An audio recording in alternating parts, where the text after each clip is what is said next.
Barrister সুমনকে challenge করা তারেক রহমান আজকে তুলে ধরা হয়েছে নুরুল হক নূরের লোকজনের কাছে। আপনারা অবস্থা দেখতে পাচ্ছেন, করুণ অবস্থা। জন্য হুমকি, বঙ্গবন্ধুর আদর্শের জন্য এটা একটা রীতিমতো মানে হাসি তামাশা করা, এই ধরনের লোক কোনোভাবেই থাকতে পারে না। এটার জন্য যা যা ব্যবস্থা গ্রহণ করার আমি আজকে এখান থেকে শুরু করলাম। আসসালামু আলাইকুম দর্শক, দেশ ও দেশের বাইরে থেকে যারা এই মুহূর্তে আমার ভিডিও ওপেন করেছেন সবাইকে অসংখ্য অসংখ্য ধন্যবাদ। দর্শক, প্রথমেই আপনারা দেখেছেন শিরোনামে বর্তমানে যে ব্যারিস্টার সুমনকে চ্যালেঞ্জ করেছিলেন দুর্নীতির কারণে, আজকে সেই তারেকের করুণ অবস্থা দেখে আপনারা অবশ্যই অনেকে খুশি হবেন। কেননা এই তারেককে ভিপি নুরের লোকজন গণধোলাই দিয়েছে এই বাড়াবাড়ি করার কারণে। কারণ বেশি বেড়ে গেলে ঝড়ে ভেঙে যাবে এবং বেশি ছোট হয়ে গেলে ছাগলে খেয়ে নেবে, সেটাই হচ্ছে এই তারেকের অবস্থা।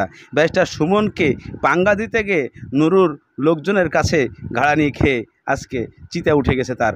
চলুন দেখে আসি মূল দৃশ্যটা। আমরা ডাক দেয় অনুমতি না পাওয়া 10টি দল, সেখানেও হট্টগোল দেখা যায় দলগুলোর নেতাকর্মীদের মাঝে।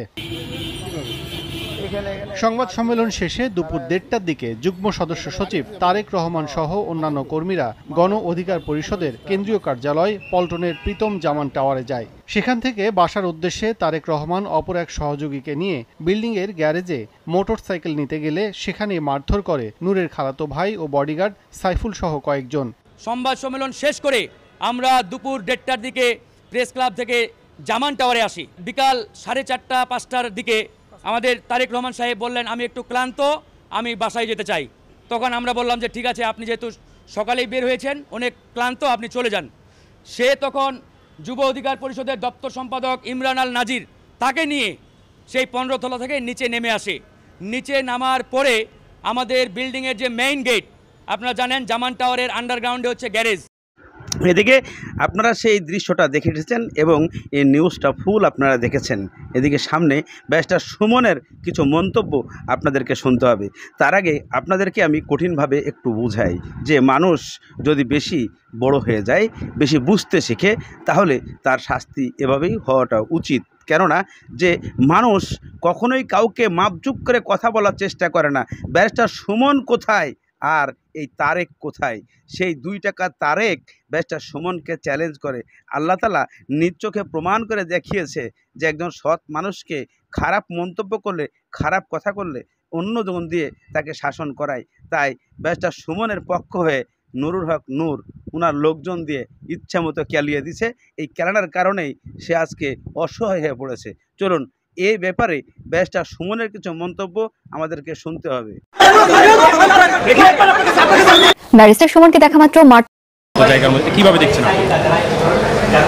শুনেন, এটা হচ্ছে গিয়ে আইনজীবীদের শেষ জায়গা, বা বাংলাদেশের বিবেচনায় সুপ্রিম কোর্ট হচ্ছে গিয়ে বিচারের শেষ আশ্রয়স্থল বলতে পারেন আপনি। এইরকম জায়গায় যা ঘটতেছে তাতে আমার কাছে মনে হইতেছে যে আইনজীবীদের যে ভাবমূর্তি রক্ষায় এটা একটা বিরাট বড়, আমাদের কাছে মনে হইতেছে যে এটি খারাপ ঘটনা। এবং আমাদের মর্যাদা রক্ষায় আমি দাবি করব যে এইরকম একটা ক্রাইসিস মোমেন্টে সিনিয়র যারা আছেন, যারা আইন প্রফেশনে যাদের বয়স 30, 40, 50 হয়েছে এবং যাদের অবদান আছে, আমি মনে করি সবাই যদি এক জায়গায় না হন, তাহলে কিন্তু আপনি দেখেন যে ওই অন্যান্য বাস শ্রমিক বা অন্যান্য শ্রমিক সংগঠনের যেভাবে এই। এদিকে ব্যারিস্টার সুমন বলেছেন যে আমি কারোর সাথে মারামারি করতে ইচ্ছুক নয়, তবে আমার যে অস্ত্র আছে সেই অস্ত্র নিয়ে আমি লড়তে চাই। আমি তাদেরকে প্রমাণ করতে চাই, আমি তাদেরকে দেখাতে চাই যে বাংলাদেশের আইন আমাদের শেষ জায়গা, আর আইনি লড়াই আমি লড়তে চাই। এর শেষ কোথায় আমি দেখব। আমাকে চ্যালেঞ্জ করলে আমি আইন নিয়েই কাজ করতে চাই, আইনের মাধ্যমেই জবাব দিতে চাই। যদি আমার সিনিয়ররা যারা বড় বড় আছে, যারা আমি একত্র হই, যারা আমরা সাপোর্ট হই, তাহলে বাংলাদেশের কোনো নেতা, কোনো মন্ত্রী, কোনো এমপি বা কোনো ডিসি, ওসি কেউই আমাদেরকে পাত্তা পাবে না যদি আইনের মাধ্যমে আমরা চলে যাই এবং আইনের মাধ্যমে আমরা কাজ করি। তবে আমরা একে অপরকে, যারা আমরা আইন বিভাগে আছি, সিনিয়ররা আছে, জুনিয়ররা আছে, সব যদি আমরা একত্রে হয়ে থাকি এবং একত্রে কাজ করি, তাহলে কখনোই এই দুর্নীতি জেগে উঠতে পারবে না, আমাদেরকে হুমকি দিতে পারবে না।